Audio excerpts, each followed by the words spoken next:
नमस्कार दोस्तों, स्वागत है आप सभी का मेरे YouTube चैनल स्टेनो गुरु शिवा में। दोस्तों शुरू करते हैं आज की डिक्टेशन। संपादकीय गति लेखन संख्या 150, गति 80 शब्द प्रति मिनट। स्टार्ट। इन चुनौतियों को देखते हुए भारत सरकार के लिए यह आवश्यक हो जाता है कि वह ऊर्जा आपूर्ति को सुरक्षित रखने के लिए बहुस्तरीय रणनीति अपनाए। सबसे पहले सरकार को विभिन्न देशों से तेल और गैस की खरीद के विकल्पों को मजबूत करना होगा ताकि किसी एक क्षेत्र पर अत्यधिक निर्भरता कम की जा सके। इसके साथ ही रणनीतिक पेट्रोलियम भंडार का उपयोग भी संकट के समय महत्वपूर्ण भूमिका निभा सकता है। भारत ने पिछले कुछ वर्षों में रणनीतिक तेल भंडार तैयार किए हैं जिनका उद्देश्य आपात स्थिति में देश की ऊर्जा जरूरतों को कुछ समय तक पूरा करना है।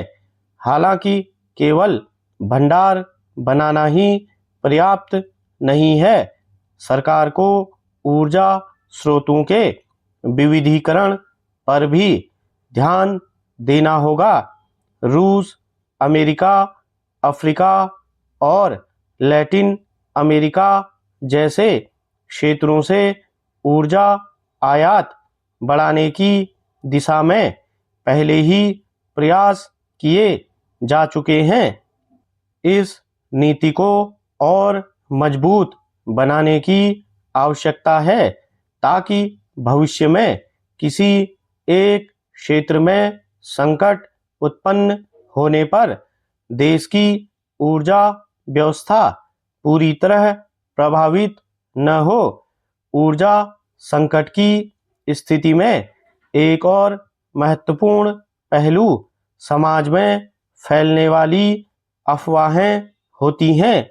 कई बार सोशल मीडिया या अन्य माध्यमों से ऐसी खबरें फैल जाती हैं कि देश में ईंधन की कमी होने वाली है या पेट्रोल डीजल की कीमतें अचानक बहुत बढ़ने वाली हैं।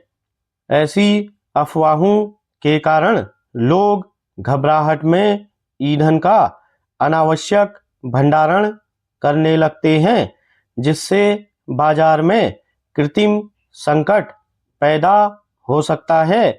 इसलिए सरकार और प्रशासन के लिए यह आवश्यक है कि वे समय समय पर स्पष्ट और प्रामाणिक जानकारी जनता तक पहुंचाते रहें।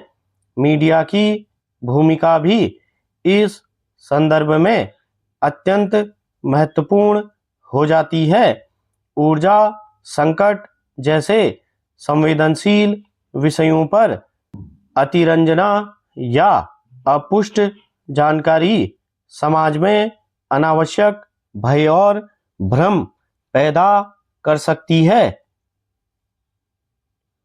दीर्घकालिक दृष्टि से देखें तो यह संकट भारत के लिए एक चेतावनी भी है कि ऊर्जा सुरक्षा के क्षेत्र में आत्मनिर्भरता की दिशा में और अधिक प्रयास किए जाएं। सौर ऊर्जा, पवन ऊर्जा और जैव ऊर्जा जैसे नवीकरणीय ऊर्जा के विकास से भविष्य में तेल और गैस पर निर्भरता को कम किया जा सकता है। भारत ने पिछले कुछ वर्षों में इस दिशा में महत्वपूर्ण प्रगति की है, लेकिन अभी भी काफी संभावनाएं शेष हैं। मध्य पूर्व का वर्तमान संकट यह स्पष्ट संकेत देता है कि वैश्विक राजनीति और ऊर्जा बाजार एक दूसरे से जुड़े हुए हैं।